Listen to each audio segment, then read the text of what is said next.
I'm going to talk a little about how I got into studying the Edda and how I discovered its metaphorical nature. Of course, I didn't discover them, it has been discovered before, but this is about how I discovered them.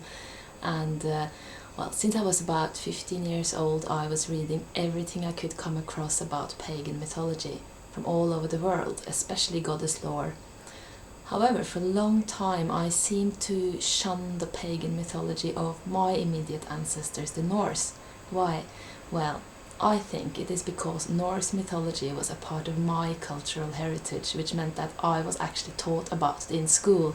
And the people who taught me either had a Christian or an atheist worldview and would teach me about the Norse myths in a manner that was condescending and stereotypical. I was taught, literally, that the myths of our ancestors were childish tales made by people for entertainment or for explaining natural phenomena that people at the time were too stupid to understand and thus feared. I was literally taught that the Norse myths were great and funny stories, but held no spiritual depth whatsoever, and that this was the reason why people easily let themselves convert to Christianity, because Christianity offered a hope of salvation and deeper spiritual truth. I remember wondering about that when I was a child, because I read a lot, and I read in the sagas that, about the first Christian king in Norway, Olav the Holy. And the saga is actually quite straightforward. The saint is described as torturing people in the most gruesome ways, tearing out entrails and that kind of stuff, killing them and persecuting them if they were not willing to convert. And a great war was fought before Norway actually accepted the church. And I figured, if people easily let themselves be converted, then why did they have to be tortured first? Why did they fight a war for their old faith? Why, in fact, was Scandinavia not christened until the 11th century AD, when the rest of Europe had long been church-bound and Vikings had been visiting in various manners for many centuries? But even though I was an inquisitive child, what you are taught by adults when you are a child sort of sticks. It programs you in a way. It creates a filter through which you see everything, and it's like a subliminal message what you're being taught, and this message was telling me that there was no interest in Norse mythology because it was primitive and silly and childish, not to say male dominated. You had a god of this and a god of that, and it all seemed very macho and rough, which frankly didn't interest me much at the time. And the only goddess worth mentioning was a goddess of love and beauty who seemed to be abducted and had to be rescued all the time. Not my style, so I read about other interesting mythologies. Egyptian, Greek, Mesopotamian, Native American, Siberian, you name it. Wonderful mythologies of powerful goddesses, shamans and mind-altering states. The only thing I didn't pay much attention to was that which was closer to my own roots. Now, when I was about 20, I moved to England to study art, and I remember one day I was walking through a very beautiful park with my sketchbook and watching the trees.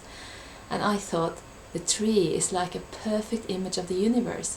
And I contemplated that for a while and had quite a galactic mind trip while I was at it. And then I thought about Yggdrasil, the world tree in Norse myths, and thought maybe the world tree is not a childish image that should be taken literally. Maybe it was meant to be a metaphor, and as a metaphor, it is perfect. That same day, I walked into a bookstore and bumped into a stand on which was placed the Poetic Edda in English translation. I thought, wow, do they have that in English? And do people really read that here? That was how much I knew.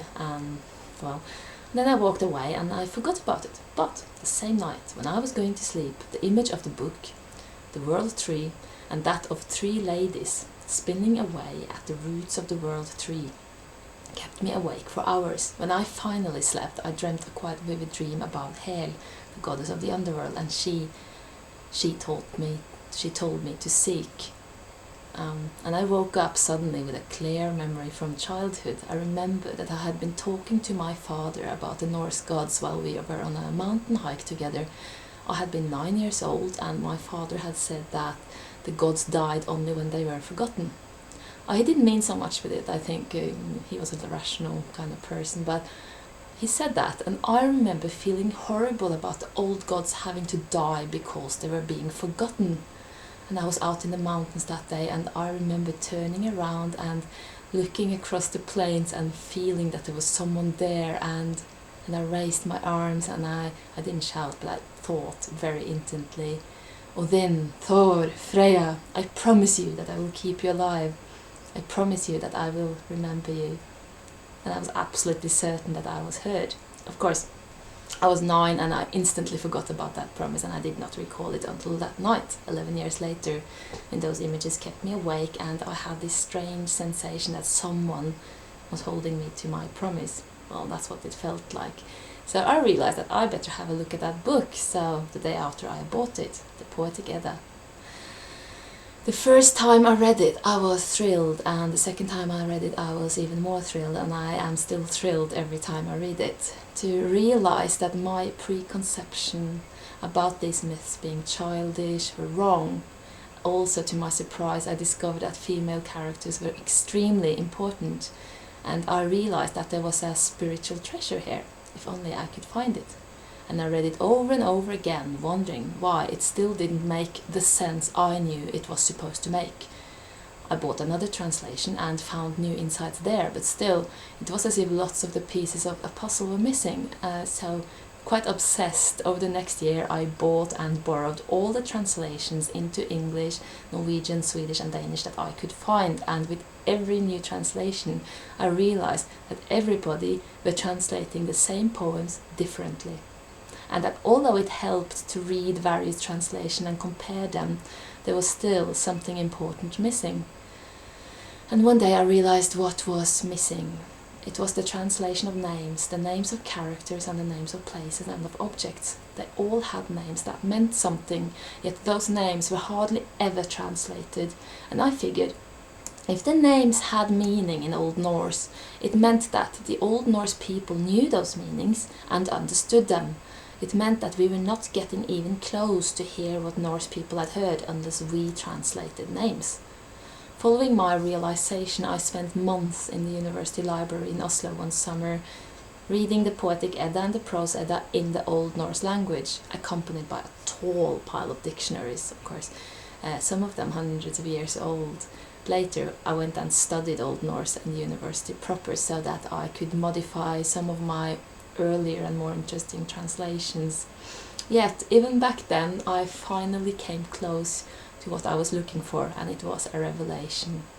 Suddenly, I no longer read a simple and primitive story about a hero called Helgi who conquered 3 trolls before he died by a famous rock.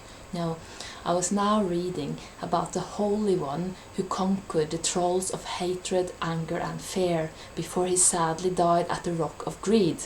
However, he managed to overcome the battle at the Rock of Greed in his next life, and was thus finally, when he died again, allowed to enter Valhalla, the Hall of Death choice. It was an entirely different story, and so I could give a lot of examples, and I have been giving a few examples before. Well, it all began to give a new meaning. I mean, my translations gave a new meaning to every myth I read, and on it went. All the names in the Edda are meaningful and metaphorical, and it surprised me to realize that this understanding was non-existent. If I looked into a modern Norse dictionary, I could look up the name of a giant, only to read that this was the name of a giant, as if I didn't already know that.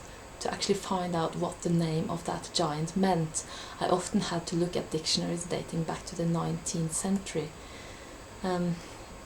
Later, when I got into serious academic studies and so forth, I realized that the book we know as the Prose Edda by Snorri Sturluson was an attempt to explain how to understand the metaphors that are found in the older Poetic Edda. That which, according to Snorri, was hidden in runes meaning words or secrets.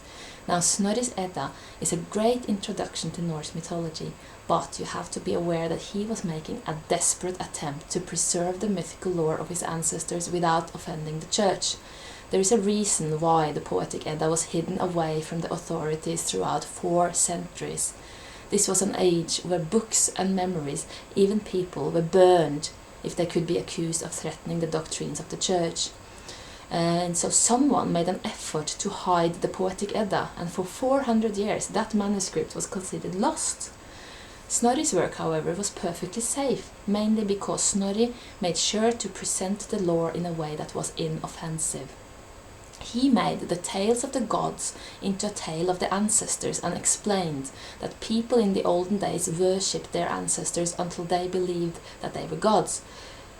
And this has caused many people today to speculate in the historical origins of Odin and the Aesir, which is interesting enough, although I think it's a lot more interesting to look for the spiritual messages in the myths, because they are certainly there. Snorri told us that the Aesir were ancestors from Asia, and maybe his story does reflect some Indo-European invasion that really happened, but I am convinced that Snorri emphasized this aspect of the lore in order to make it appear historical rather than spiritual. You see, the church could accept pre-Christian history, but it could not accept pre-Christian religion. Snorri also left out certain very important aspects of several myths. To make an example, Snorri often cites the poem Håvamål, the speech of Odin. But when you read the Håvamål in the Poetic Edda, you realize that the climax of the story is the initiation by hanging that Odin goes through and which leads to resurrection from death. Snorri must have known about this climax, but he completely fails to mention it. Why? Now, he also quotes heavily from the poem Völuspá, the prophecy of the witch, and uses that poem as his main inspiration when he tells the story about creation and apocalypse.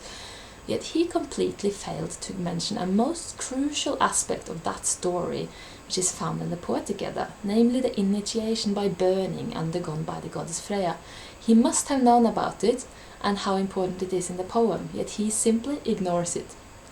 And this goes for all the poems he mentions. He always fails to mention the aspects in those poems that indicate a thoroughly pagan ritual.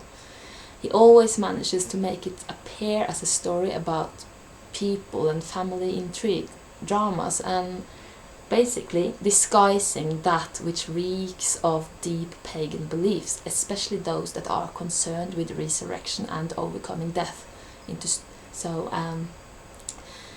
Basically what could be a competition to the church version of salvation. Well, mind you, Snorri truly made a masterpiece, and I am personally convinced that he really understood and sympathized with the pagan lore. Yet he also had to hide a lot of information, but he didn't hide it away. Snorri hinted heavily towards his mission when he said that he wrote this book so that students of poetry could understand that which had been hidden in words. He cleverly disguised everything he wanted to say behind stories that could be read as tales of entertainment, but that held many deeper layers. The whole prose Edda actually provides the key to understanding the myths if only the student look behind the apparent.